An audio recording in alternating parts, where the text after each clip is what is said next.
And Claire joins us now to talk about her book, this book that I am holding, Peter Fished, The Springs of Galilee. Claire, thanks so much for being with us today. Thank you, Jay. It's a pleasure to be here. It's wonderful to have you. Now, tell us, what is the book about? So the book's about Peter's friendship with Jesus.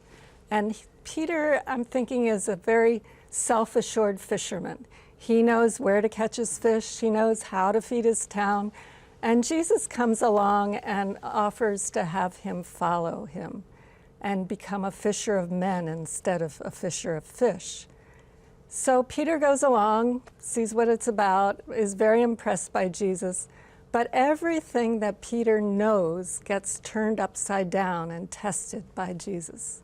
So it helps children see how a friendship can develop, and how Peter actually became a fisher of people rather than a fisher of men, rather than a fisher of fish.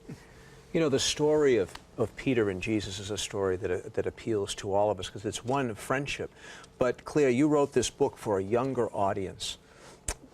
What is it about the story that appeals to younger believers, to younger disciples?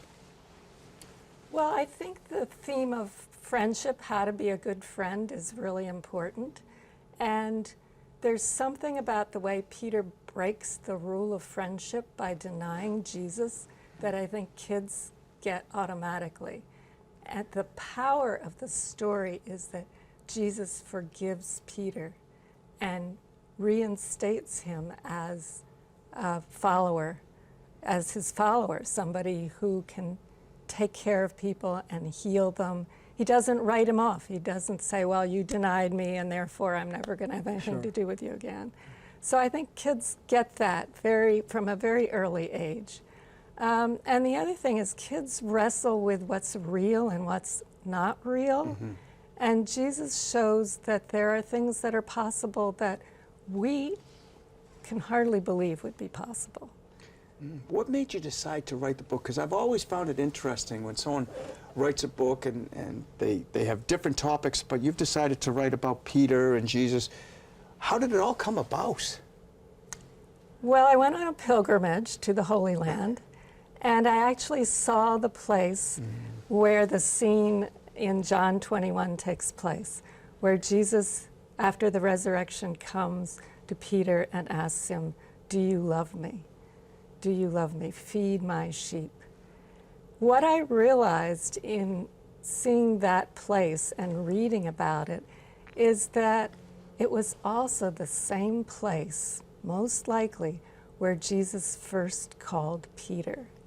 And that was very powerful, because my Bible called one place the Sea of Tiberias and the other place the Sea of Galilee.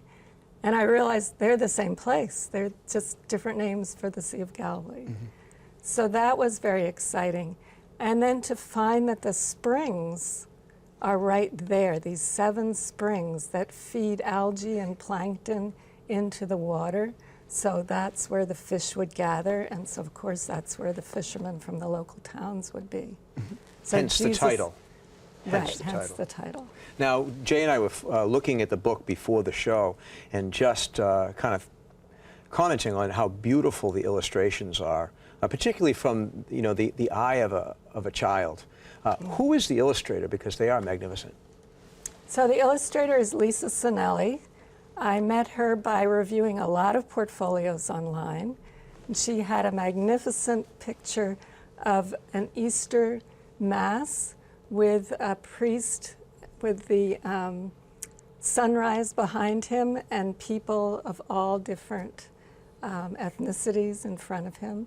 And the colors are beautiful. So I was taken by the colors. Mm-hmm. I was taken by how she could involve a lot of people in her pictures and really speak to young children. And she won the 2016 Tommy DePiola Award this year. What do you hope to accomplish with the book when a parent reads it to the child or a child reads the book? What do you want them to walk away with? Well, what I think is important is for them to realize that being a good friend with Jesus is something to develop, first of all, through prayer. And second of all, to really believe that some things that seem impossible really are possible through having that rich prayer life, and never to give up on things. I think it's a fantastic book, too, because of the theme of forgiveness in this, this year of mercy, because we're all in need of accessing that mercy that comes like a font from Jesus himself, the friend of Peter. Exactly. Yeah, I think that it really does speak to the year of mercy. Yeah. And where can people get a copy of the book? So it's in 2 local bookstores in Massachusetts, Grolier Bookshop in Cambridge, and Bookends in Winchester. And it's also on Amazon.com for people who don't live locally. Well, Claire, we're thrilled that you took the time to be with us today here on This Is the Day. Thanks so much for writing this book. I think it's so important that we have books for young people. Thanks for being in today. Great. Thank you so much, Jay.